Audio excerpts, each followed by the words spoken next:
Terima kasih kami Rumah Sakit Umum Pusat Sanglah pada saat ini secara total memiliki 710 tempat tidur pasien.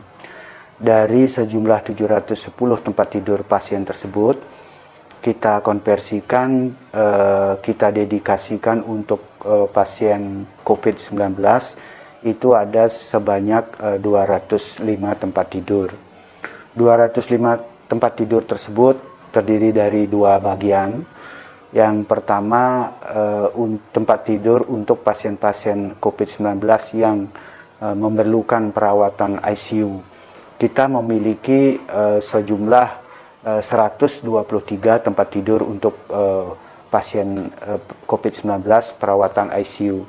Saat ini ada 94 pasien. Sehingga kalau kita konversikan ke dalam BOR, bed occupancy rate, tingkat hunian, itu lebih kurang angkanya adalah 76,4%. Kemudian yang kedua, pasien yang tidak memerlukan perawatan ICU, jadi non-ICU, kita memiliki 82 tempat tidur saat ini.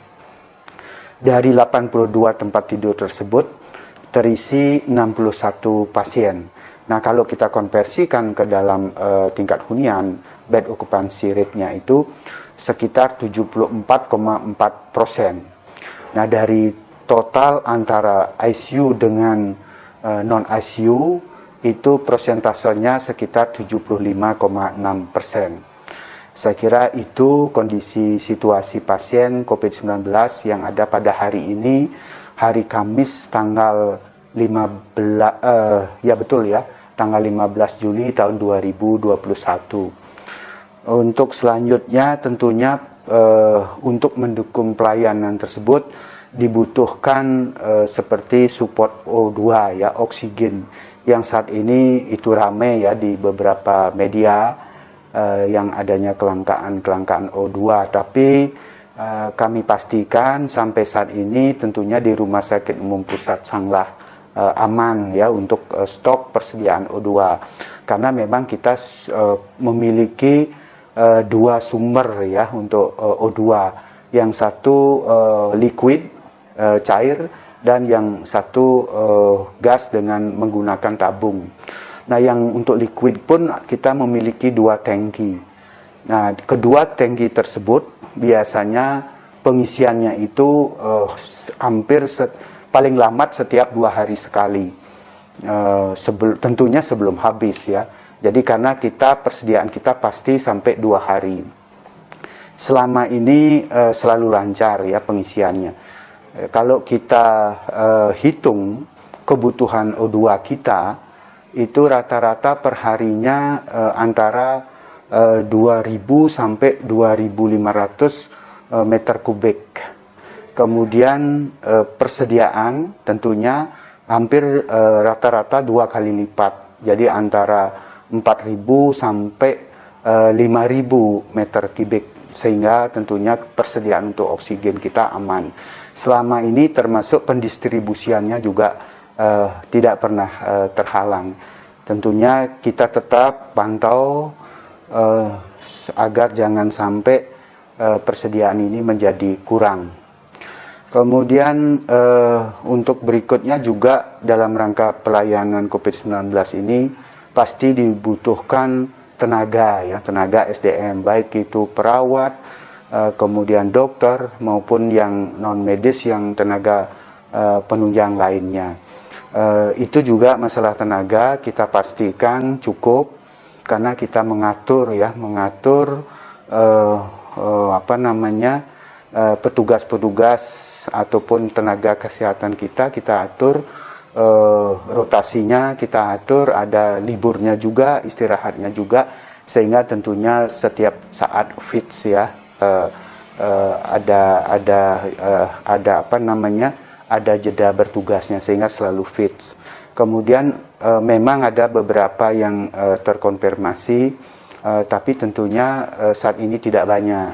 Jadi mungkin ini juga pengaruh akibat dari semua nakes kita sudah tervaksinasi 2 kali itu.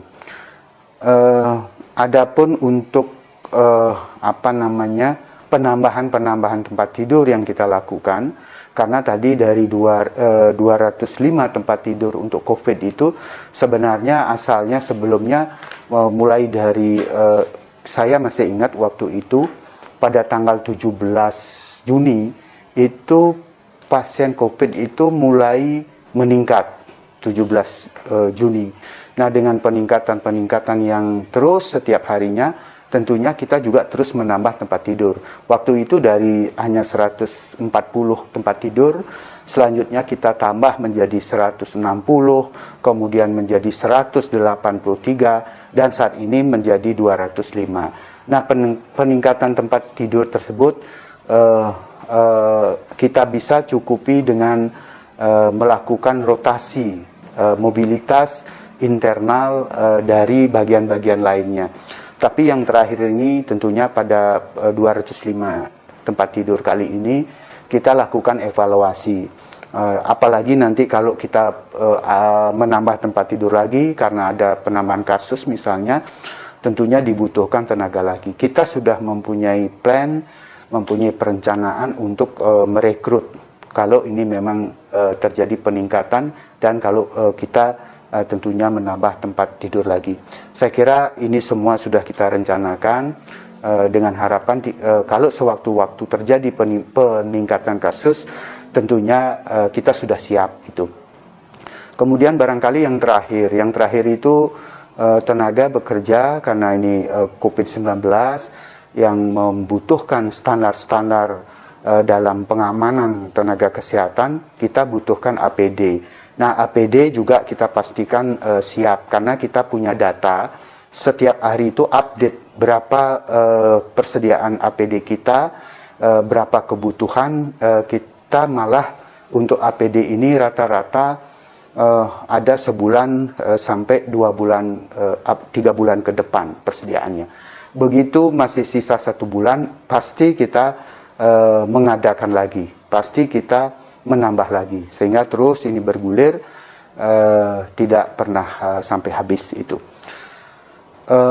Mungkin yang lainnya seperti obat-obatan yang paling banyak kita gunakan untuk kasus-kasus COVID-19 ini remdesivir.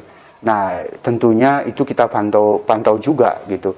Setiap hari kita update dan dipastikan hampir sama dengan APD penggunaannya, kita cek setiap hari persediaan masih ada berapa, kemudian dipastikan itu masih cukup untuk stok 1 bulan ke depan itu. Kalau sudah kurang 1 hari aja dari 1 bulan, pasti kita sudah lagi mengadakan. Sehingga tentunya ada jaminan ketersediaan dari obat-obatan. Obat-obat yang lain saya kira sama, tetap kita pantau keberadaannya, tapi yang utama adalah yang remdesivir, kemudian juga azitromisin, kemudian termasuk antibiotik yang lainnya dan vitamin-vitamin. Saya kira demikian situasi perkembangan penanganan COVID-19 di Rumah Sakit Umum Pusat Sanglah Denpasar saat ini. Tetap semangat semuanya teman-teman, dan kita harus yakin kita bisa mengatasi dan tentunya COVID cepat berlalu. Terima kasih.